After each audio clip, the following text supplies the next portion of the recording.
बिस्मिल्लाहिर्रहमानिर्रहीम। अस्सलाम वालेकुम स्टूडेंट्स, मैं हूं आपका बायोलॉजी टीचर मोहम्मद राहील साबर और आज हम शुरू करने जा रहे हैं अपना लेक्चर 5।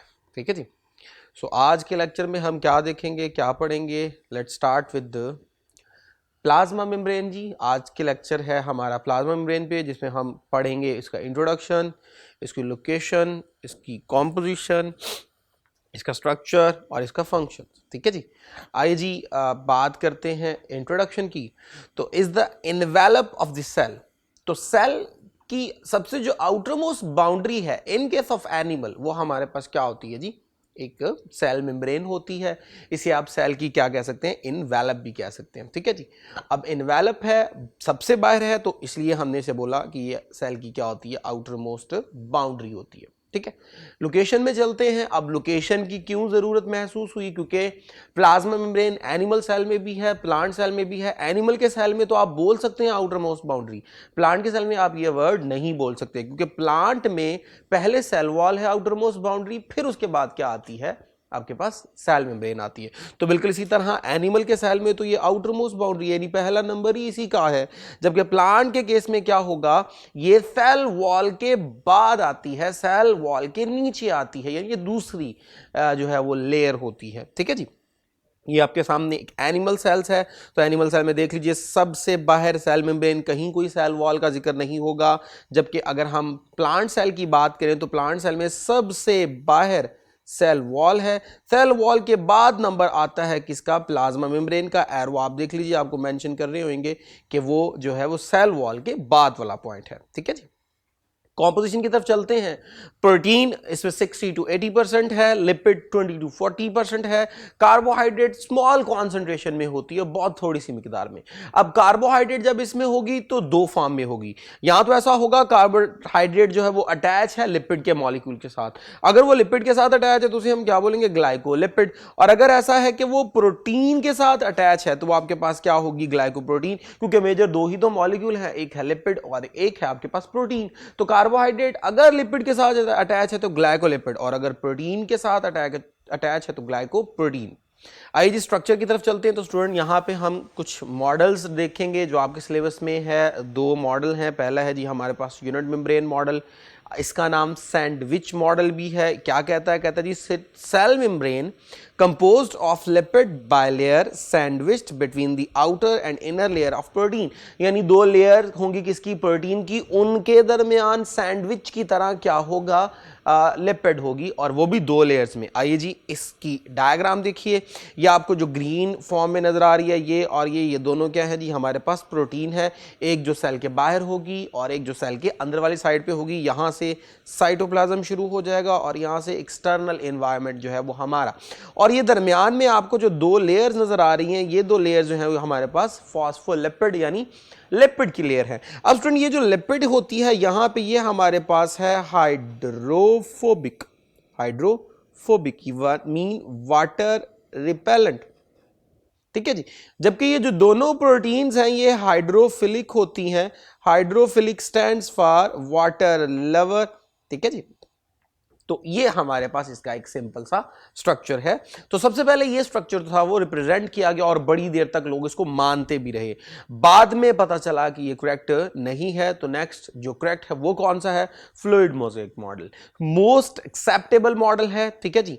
और इसमें क्या होगा, proteins are embedded between lipid bilayer in a mosaic manner.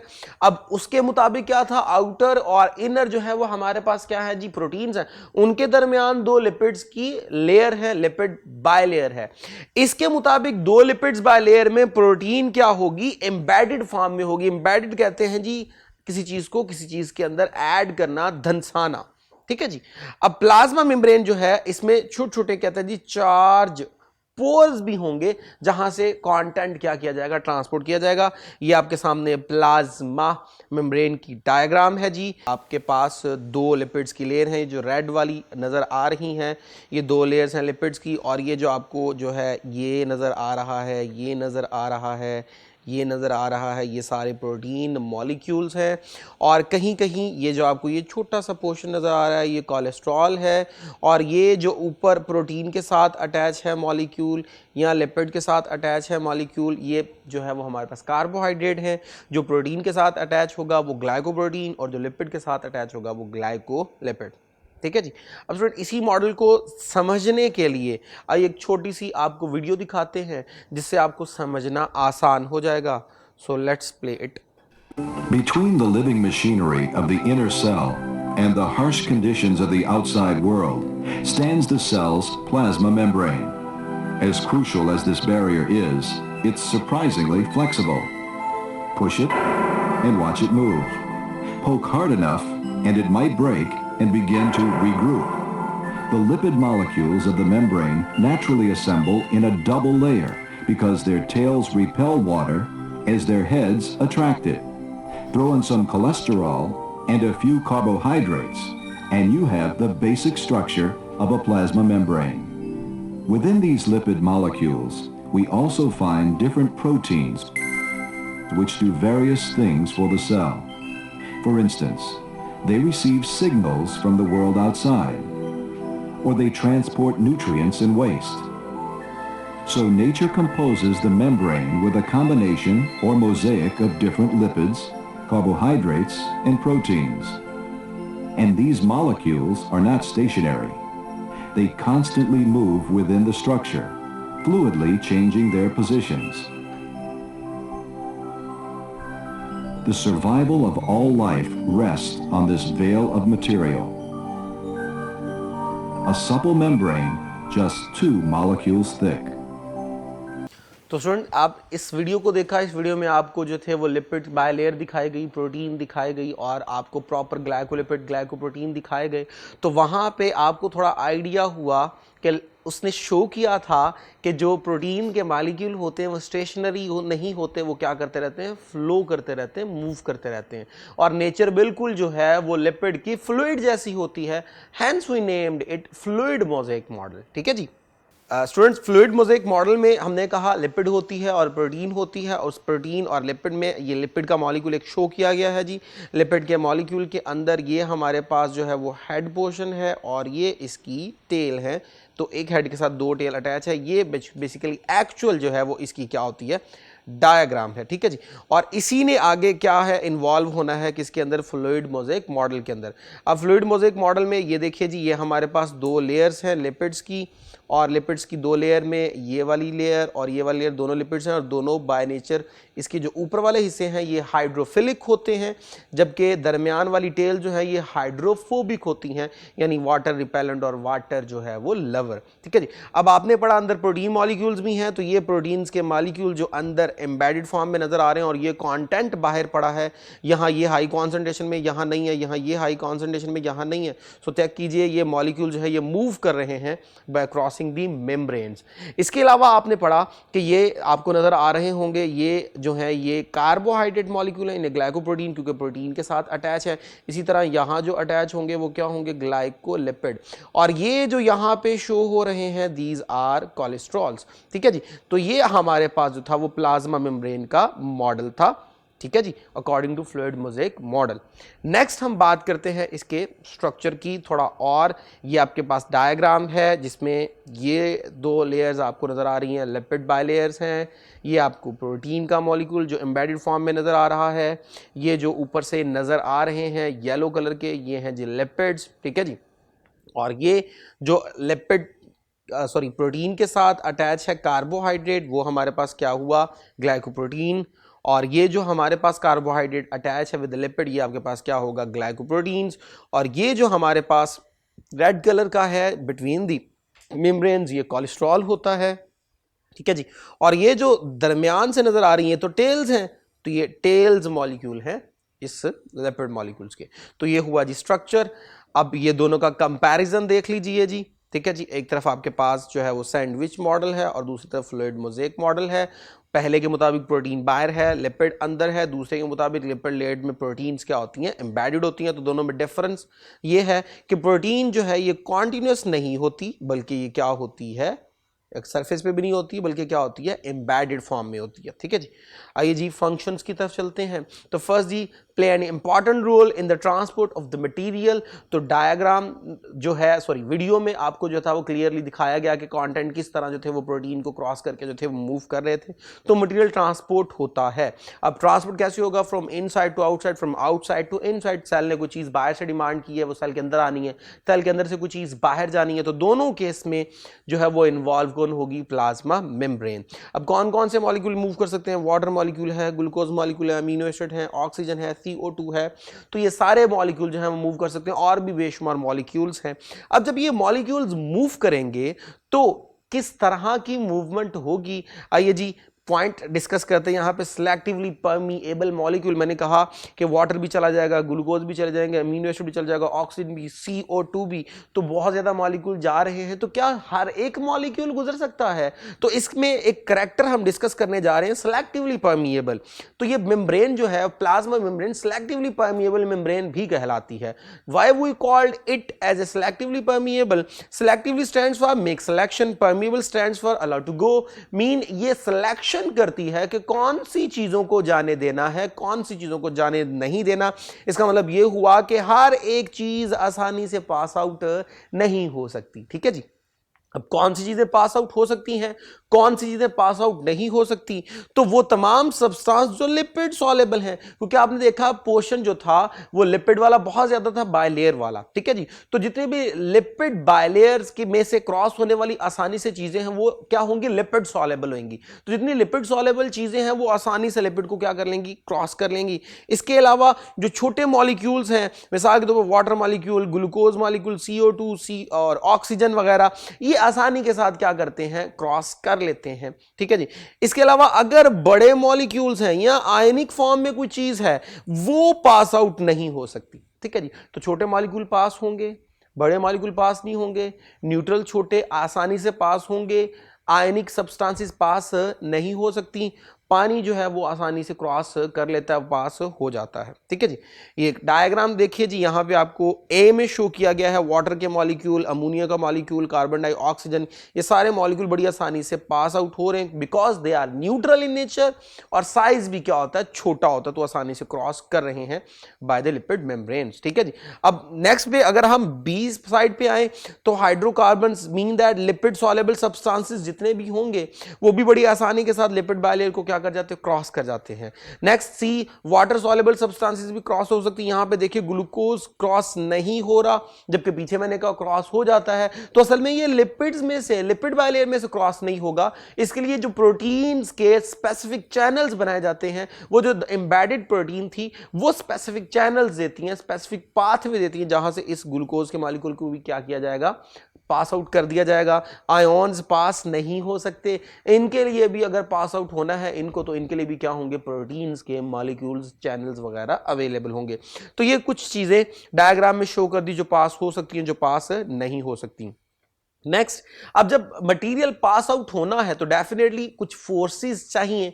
किन किन फोर्सेस से पास आउट हो सकता है? The first one is diffusion. Diffusion क्या होता है? अगर मॉलिक्यूल मूव कर रहे हो from their high concentration to low concentration, तो उसे हम क्या बोलते हैं? डिफ्यूजन। अब डिफ्यूजन जो है वो होती है टुवर्ड्स द कॉन्सेंट्रेशन ग्रेडियंट, और इसमें चूंकि मॉलिक्यूल मूव करे फ्रॉम हाई टू लो तो एनर्जी की जरूरत नहीं होती। एग्जाम्पल, CO2 जब क्रॉस होगा, ऑक्सीजन जब क्रॉस होगी मेम्ब्रेन में, तो on the base of diffusion होगी।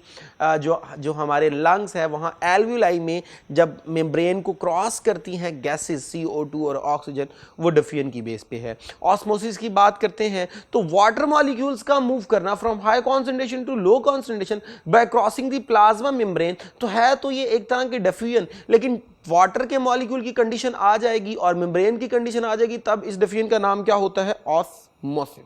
ठीक है जी, कुछ एक्टिव ट्रांसपोर्ट्स भी होती हैं। अगर डिफ्यूजन को रिवर्स कर दिया जाए, जहां मैंने कहा हाई कॉन्सेंट्रेशन टू लो, वहां मैं कह रहा हूं लो कॉन्सेंट्रेशन टू हाई। जहां मैंने कहा टुवर्ड्स द कॉन्सेंट्रेशन ग्रेडियंट, वहां वो कहा होगा अगेंस्ट द कॉन्सेंट्रेशन ग्रेडियंट। यहां मैंने कहा एनर्जी यूज नहीं होगी डिफ्यूजन में, तो एक्टिव ट्रांसपोर्ट में एनर्जी की जरूरत होती है। ठीक है जी, ये ATP को यूटिलाइज करता है। तब जाके जो है वो मटेरियल्स को मूव करवाया जाता है अक्रॉस द मेम्ब्रेन। एग्जांपल है जी सोडियम पोटेशियम पंप, जो है वो डिटेल में इंशाल्लाह आप पार्ट 2 में पढ़ेंगे। अभी सिर्फ आप एग्जांपल के तौर पे याद रखिए कि मेम्ब्रेन्स में सोडियम पोटेशियम पंप होते हैं न्यूरॉन के अंदर, जो इसी पैटर्न पे एक्टिव ट्रांसपोर्ट पे चल रहे होते हैं। ठीक है जी। फैसिलिटेड डिफ्यूजन में क्या होगा, जैसे पीछे अभी आपने देखा था कि ग्लूकोज पास आउट नहीं हो रहा था लिपिड बायलेयर में से, तो मैंने कहा था वहां प्रोटीन्स के कुछ चैनल्स इन्वॉल्व होंगे जो फैसिलिटेट करेंगे मूवमेंट को। तो बिल्कुल इसी तरह ये क्या है, movement by the molecule carrier, और वो कैरियर बाय नेचर क्या होंगे, ये मॉलिक्यूल कैरियर होंगे प्रोटीन बाय नेचर। ठीक है जी। और इसमें आयोन्स वगैरह मूव कर सकते हैं और कुछ न्यूट्रल सब्सटेंस जो बड़ी साइज की हैं और क्रॉस नहीं हो सकती। ये देखिए जी डायग्राम में, यहां से ये डिफ्यूजन हो रही है तो डेफिनेटली ये लिपिड सॉल्युबल सब्सटेंसेस होंगी या कुछ स्मॉल साइज की सब्सटेंसेस होंगी, वो जो कि लिपिड को क्रॉस नहीं कर रही। देखिए जी प्रोटीन ने एक स्पेसिफिक उनके लिए पाथवे दे दिया और वो इस बेस पे मूव कर रही हैं। ये क्या है, फैसिलिटेटेड डिफ्यूजन। और कुछ ऐसी हैं जो अगेंस्ट कॉन्सेंट्रेशन मूव कर रही हैं बाय यूजिंग एनर्जी, तो ये आपके पास जो है वो एक्टिव ट्रांसपोर्ट में इनको शो किया गया, सब मेंशन किया गया कि उनको एनर्जी चाहिए। ठीक है जी। तो फर्दर फंक्शंस में अब एंडोसाइटोसिस। एंडोसाइटोसिस क्या होती है, take in material by infolding the membranes forming a vacuole.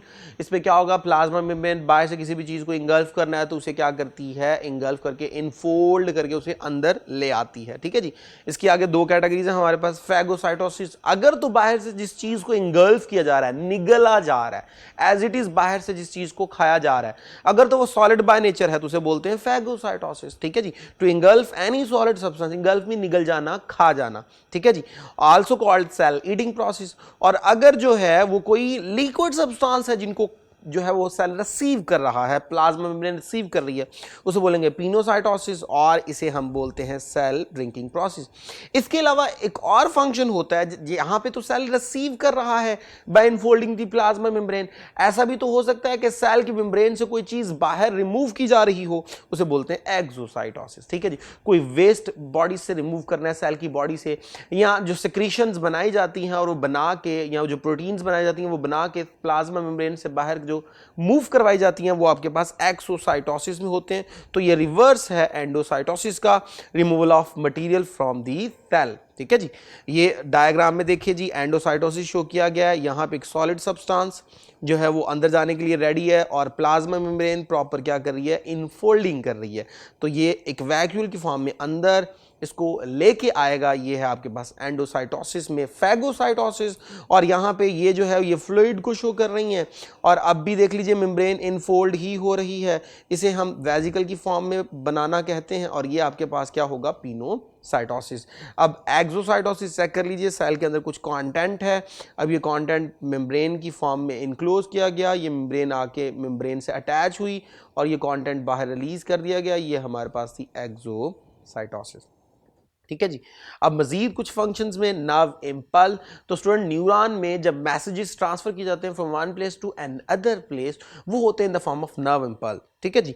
अब वो जो नर्व इम्पल्स की ट्रांसमिशन है न्यूरॉन के ऊपर, वो मेम्ब्रेन की सरफेस पे ही हो रही होती है। तो ये आपको न्यूरॉन दिखाए गए हैं, एक वो न्यूरॉन जिसमें माइलिन शीट है और एक वो न्यूरॉन जिसमें माइलिन शीट नहीं है। इसमें आप चार्जेस देख लीजिए, ये जो चार्जेस हैं ये नर्व इम्पल्स को शो कर रहे होते हैं। ठीक है जी। और वो चार्जेस देख लीजिए मेम्ब्रेन की सराउंडिंग पे ही है। तो न्यूरॉन में जो नर्व इम्पल्स की ट्रांसमिशन है वो भी किस पे डिपेंड कर रही होती है, उसकी मेम्ब्रेन के ऊपर डिपेंड कर रही होती है। तो स्टूडेंट्स इस तरह हमारा ये जो लेक्चर था वो कंप्लीट हुआ। एंड पे हम डिस्कस करते हैं इसके कुछ शॉर्ट क्वेश्चंस और एमसीक्यूज। आइए जी, the first one is endocytosis involving the injection of solid material. तो फैगोसाइटोसिस, पिनोसाइटोसिस, सॉलिडोसाइटोसिस और ए एंड बी तो आपको अभी आपने पढ़ा है, ये फैगोसाइटोसिस था। Next second, percentage of the lipid in the plasma membrane 40 to 60, 60 to 40, 20 to 40, 1 to 5। तो ये 20 to 40 थी, 60 to 80 हमारे पास जो था वो प्रोटीन थी। नेक्स्ट सेल मेम्ब्रेन है 60 to 80, तो अभी बता दिया जी वो प्रोटीन थी। ठीक है जी। Next, movement of the water across the membrane. तो जब water across the membrane move कर रहे होते हैं तो वो ऑस्मोसिस होती है। ठीक है जी। अब नेक्स्ट है the short question, define fluid mosaic model. Detail में डिस्कस हो चुका है, स्लाइड से आप देख सकते हैं। Define endocytosis, phagocytosis, pinocytosis, detail में डिस्कस हो गया, देख सकते हैं। Plasma membrane known as selectively permeable membrane, ये भी डिटेल में डिस्कस हो चुका है। सो होप सो आज का लेक्चर आपको समझ आया होगा। आज के लिए इतना ही। Thank you so much. अल्लाह हाफिज़।